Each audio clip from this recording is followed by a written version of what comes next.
বাগতাড়া বাগদাড়া লড়াই। হ্যাঁ এলে বাগতাড়া লড়াই। তুমি দেখবে একটা দুর্গা পুজো কাড়া কাটতে লেগেছে ওইটা জোড়া করে আজকে 18ই আশ্বিন অর্থাৎ আজ একটা সুবিখ্যাত কাড়া লড়াই ডাক দিয়েছিলেন, যেটা এই 85 গ্রামের মাগারাম বাবু। তো সেই কাড়া লড়াই যেটা 1 নম্বর কাড়া ছিল ওনারই, সেই কাড়ার সঙ্গে কিন্তু প্রতিদ্বন্দ্বী ছিল তপন মাঝির কাড়া। তো যাই হোক, যে কাড়া হয়তো আপনারা জানেন, সেই পূর্বে ছিল হেমন্ত মাহাতো মহাশয়ের কাড়া শেরোলাডি গ্রামে। তো সঙ্গে পেয়েছি হেমন্ত বাবুকে। তো 1 নম্বর কাড়া লড়াই কিনা আজকে পার হয়ে গেল। তো লড়াইয়ের পর হেমন্ত বাবুকে সঙ্গে পেয়েছি, কেমন লড়াই হলো, ফলাফল কি হলো, কতটা আহত হয়েছে, বিস্তারিত তথ্য নিয়ে আলোচনা করছি সেই সুনাম ধন্য মালিক হেমন্ত বাবুর সঙ্গে। নমস্কার। নমস্কার আপনাকে যাই হোক ছেলা বুড়া সবাই চিনেই। হ্যাঁ চিনে একটু নাম ঠিকানা তবু একটু বলুন। আমার নাম হেমন্ত মাহাতো, গ্রাম রোলাডি, থানা বড়বাজার, জেলা পুরুলিয়া। তো যাই হোক, এখন বর্তমানে কোথায় উপস্থিত আছেন? এই যে 85 কামনা থানা। আজকে কাড়া লড়াই ছিল, মাগারাম বাবুর কাড়া 1 নম্বর ছিল। তাতে তপন মাঝি আনিছিল। তাতে ও আমাকে ডাকলো, দাদা আসো কাড়া নিয়ে যাবো।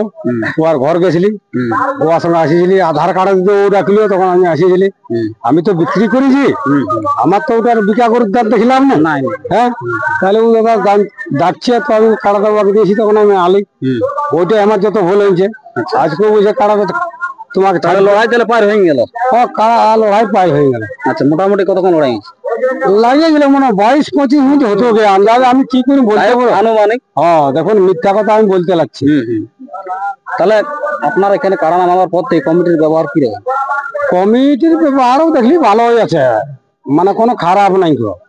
তো হেমন্ত মাহাতো মাগারাম বাবুর বেটায় হাতটা ধরে আর বাড়ি করান দিতে হইল। আচ্ছা, বুঝলে না? সেটা মানে কখন লড়াই যখন কাড়াটা ছাড়িয়েছি, তখন আমাদের হয়তো 4 জন আছে। মানে লড়াই চলাকালীন না আমাদের 4 জন আছে, তো 3 জন আছে, তাহলে তো বলতে পারতো এবার জেঠু তোমাদের 4 জন আছে, একলোকে বাইরাও। ও আমাকে হাতটা ধরে মতনাই বাইর করার নিছে। এইরকম কাজটা যেমন ভুল করা নেই। হেমন্ত মাহাতো কাজ চিনে নাই, কেমন লোক বটে বলে ও সাঁড় লোকেই বটে, কিন্তু অন্যায় যাই নাই। হেমন্ত মাহাতো বলতে পারে কে অন্যায় করেছে, ওইটা ছাড়িয়েছে, কিন্তু বেমানি করেছে। ওর মেলায় পাথর ঝিটিয়েছে না, ও কাউ হাতটা বাইর করেছে। তুই একটা কাড়া মালিক হেমন্ত মাহাতো চিনিস, তারপর তোর চোখ থাকতে কেন আছে? ওকে দিচ্ছি মতনাই বাইর করে। হেমন্ত মাহাতোর জন্য ও জোড়াটা পাইছে। তখন তাহলে লড়াই মোটামুটি 22-25 মিনিট মতন হয়েছে। হ্যাঁ 22-25 মিনিট হলো। এটাই বলছি, কোনো মেলা কমিটি নেই, ইউটিউবের কোনো দোষ নেই, কিন্তু মাগারাম মাহাতো বাবুর ওর বেটার দোষ আছে। হেমন্ত মাহাতো আরে এটা কি মেলা? সন্তোষ মাহাতোর আমার তো কাড়া লেগে নাই, আমি রোজকে ওয়ার মেলায় মজা আসার আগে কেউ বাদ করে নাই। ওইদিকে স্বপন মাহাতো আঁকড়ো, ওর মেলায় তাই কেউ হাত দেয় নাই, কোনো কিছু বলে কি আমাকে নাকি হাতটা ধরে মতনাই বাইর করে নিছে। তুই এখন বহুত হেমন্ত মাহাতো তুই শিক্ষা নিবি সকাল আর বিকাল। কাড়া রাখি নিয়ে কাকে হাতে ধরতে হয়, কাকে পায়ে ধরতে হয়, কাকে গোড় করতে হয়, এইটা আমি বলে দিয়েছি। তোর মেলাতে যখন তোদের কাড়া দিয়ে 5 লোক আছে আর আমাদের 3 লোক আছে, তখন আমি ওকে দেখানি, তখন কই বার করলে তোর গ্রাম মোটে তখন মাঝি মানে তুই মানে বেইজ্জত করতে আনিস কি? যেভাবে সম্মানে রাখবি সেইভাবে সম্মানে পাঠাবি। কাড়া হাইজিত হোক আলাদা, ফর্তিটা নিজের ইজ্জতটা বাঁচায় রাখ। আজ আছে কাড়া কাজ নিয়ে থাকতে পারে, বুঝলেন? অপুতে 8 কুড়ো আছে, এটা তো কাড়া বটে। তাহলে ফলাফলটা কি হলো? ফলাফলটা তপন মাঝি জয় হলো, মাগারাম বাবু পরাজয় হলো। এই বলে আমার প্রাইজ কত ছিল? প্রাইজ ছিল 51,000 টাকা।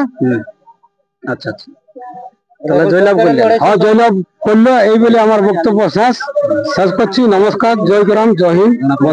একটু আপনার মেলার শর্টকাট। আমার মেলা দেখুন, আমার এখন তো ধান খেত আছে, গ্রহণের 20 তারিখে হবে। তো এখন কোটা কাড়া থাকবে, কোটা না আর কত আড়ি নিব এখন আমি বলতে লাগছি। তো নিশ্চয়ই যে আমার কতদিনকে বাইরে হোক আপনার মেলা? মোটামুটি 1 সপ্তাহ করে বেরো। আচ্ছা, দেখুন এখন গ্রামের লোক আছে, প্রাইজ যেহেতু মানে অন্যান্য বছরের তুলনায় হাই লেভেলেরই থাকবে।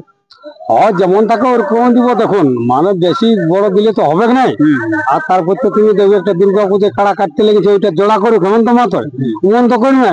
যখনটা দর্শকও বলবে ওইটার সঙ্গে হেমন্ত মাহাতো লাগাবে, আমার কাড়া মরুক আর আমার জমি বিকাক, আর হেমন্ত মাহাতো গলায় দড়িল কোদিকে পিছাবে এখানে। যেটা করি যেটা বাদ করবে সেটা যত হায়ার র্যাঙ্কের কারা হোক ওটা হেমন্ত মাহাতো ওইদিকে মাথা দেবে। এই বলি আমার বক্তব্য শেষ। নমস্কার। ধন্যবাদ জানাবো হেমন্ত বাবুকে, ওনার নিজস্ব মূল্যবান বক্তব্য আমাদের এই অনেক চ্যানেল এখানে রয়েছেন, এই চ্যানেলগুলোকে মানে বক্তব্য দেওয়ার জন্য। এবং আমাদের সঙ্গে এখন রয়েছেন যিনি জয়লাভ করলেন এই আসর থেকে 1 নম্বর কাড়া, যেটা প্রায় ছিল 51,000 টাকা ছিনিয়ে নিলেন সুনামধন্য রসিক তপন মাঝি মহাশয়। ওনার কাছে কিছু কথা জানার চেষ্টা করছি। নমস্কার। হ্যাঁ নমস্কার। একটু নাম ঠিকানা একটু বলুন। আমার নাম তপন মাঝি, গ্রাম নতুনডি, পোস্ট অফিস কাসমার, থানা কমলপুর, পূর্ব সিংহ রাজ্য, ঝাড়খণ্ড। তাহলে জয় হয়ে কতটা আনন্দিত লাগছে? দেখুন আমার তো আনন্দ তো লাগছে, আমার হেমন্ত দাদাকে আনন্দ লাগছে, ওটা তো হেমন্ত দাদা বললে কথাটা। তপন মাঝির তো না দর্শকেরও তো মনোরঞ্জন করলে যেটা খরচা করে এলো। এখন যদি তপন পালা দুক তখন ওই একটা করতো, যদি মাগারামা কারণে ভাগাতো নাই পাতো। যে লড়াইটা হইলো মানে যতক্ষণ লাগিয়েছে ওই সিস্টেম নাই, হাড্ডাহাড্ডি লড়াই, এইটা বলো মানে তেল খরচ টসুল হয়ে গেছে। এইটা বলো বাঘ তাড়া, বাঘ দাঁড়া লড়াই। হ্যাঁ এইটা বাঘ তাড়া লড়াই, বুঝলে?